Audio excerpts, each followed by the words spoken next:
غیر قانونی، غیر ملکی اور افغان سٹیزن کارڈ ہولڈرز کے انخلا میں 12 دن باقی۔ حکومت پاکستان کی جانب سے 31 مارچ تک ملک چھوڑنے کا حکم جاری کیا گیا ہے۔ حکومت کی جانب سے اس بات کی یقین دہانی کرائی گئی ہے کہ انخلا کے دوران کسی سے بدسلوکی نہیں کی جائے گی۔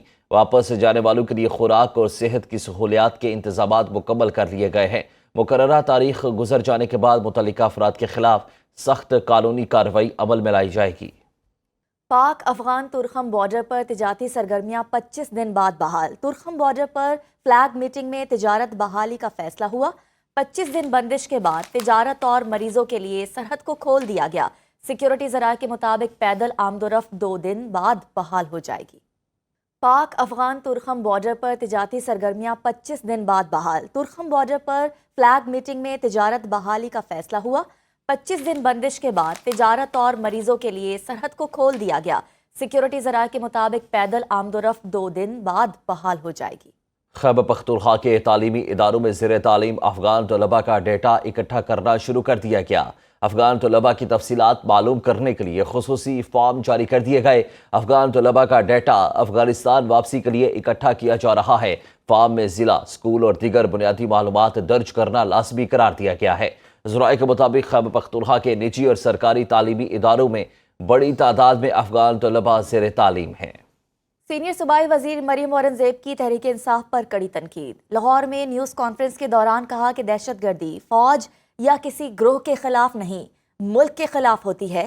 دہشت گردی کے خلاف اعلامیے پر صرف ایک جماعت کے دستخط نہیں، جب ملک پر کڑا وقت آیا یہ جماعت ملک کے ساتھ کھڑی نہیں ہوئی۔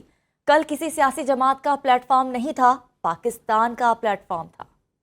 آپ نے دیکھا کہ تمام ملکی سیاسی جماعتیں، تمام سیاسی مخالفین اپنی مخالفت کو بھلا کر پارلیمنٹ میں، جو کہ عوام کی ترجمان پلیٹ فارم ہے، اس کے اوپر موجود تھے۔ تمام عسکری قیادت موجود تھی، تمام لا انفورسمنٹ ایجنسیز موجود تھیں،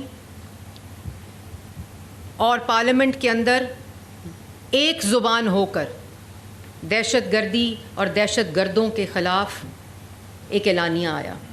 اس اعلانیے کے اوپر صرف ایک جماعت کے دستخط نہیں تھے، اور یہ کوئی نئی بات نہیں ہے، یہ کسی سیاسی جماعت کا پلیٹ فارم نہیں تھا، یہ پاکستان کا پلیٹ فارم تھا، اور پاکستان کو ایک یونینمس آواز کی ضرورت تھی، جس میں انہوں نے جان بوجھ کر انٹینشنلی آپٹ آؤٹ کیا۔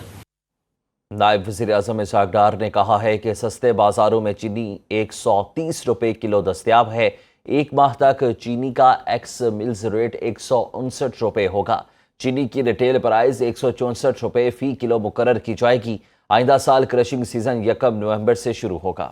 کل دوبارہ یہ قیمت میں سپائک آیا، اور یہ قریباً 178 179 بہت جگہ پہ ہمیں فیڈ بیک ملی، جو کہ آبویسلی ٹالریبل نہیں ہے کسی بھی صورت میں پرائم منسٹر صاحب کے لیے۔ یہ 180 اور پھر 200 کی باتیں ہو رہی ہیں، یہ نہ سننے کو ملے۔ جو ایکس مل کی پرائس ہے وہ 154 to 159 ہوگی، اس کی جو پرائس ایکس مل ہے وہ 159 کیپ ہوگا۔ ریٹیل کی قیمت 164 سے اوپر نہیں ہونی چاہیے۔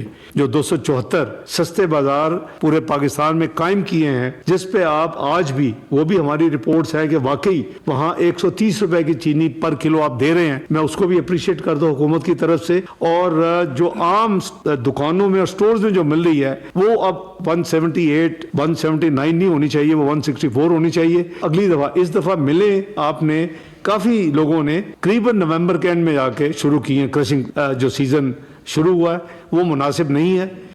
سابق وزیر اعظم نواز شریف کے صاحبزادے حسن نواز برطانیہ میں ٹیکس ڈیفالٹر قرار۔ برطانوی ٹیکس اتھارٹی نے حسن نواز پر 5.2 ملین پاؤنڈز جرمانہ عائد کر دیا۔ رپورٹس کے مطابق حسن نواز نے 5 اپریل 2015 سے 6 اپریل 2016 تک 9.4 ملین پاؤنڈ کیس ادا نہیں کیا۔ حسن نواز کے خلاف برطانوی حکومت کی طرف سے کی گئی کارروائی کے بارے میں سرکاری ویب سائٹ پر تفصیلات شیئر کی گئی ہیں۔ دوسری جانب حسن نواز کے قانونی ذرائع کا دعویٰ ہے کہ ریونیو کسٹم ڈپارٹمنٹ کے شائع شدہ اعداد و شمار پرانی کہانی ہے۔ حسن نواز نے کورٹ میں دیوالیہ پن خود ڈکلیئر کی تھی، اب کیس کے صرف اعداد و شمار سامنے آئے ہیں۔ معاملہ 10 سال پرانا ہے، جب حسن نواز نے تمام ٹیکس جمع کرا دیے تھے۔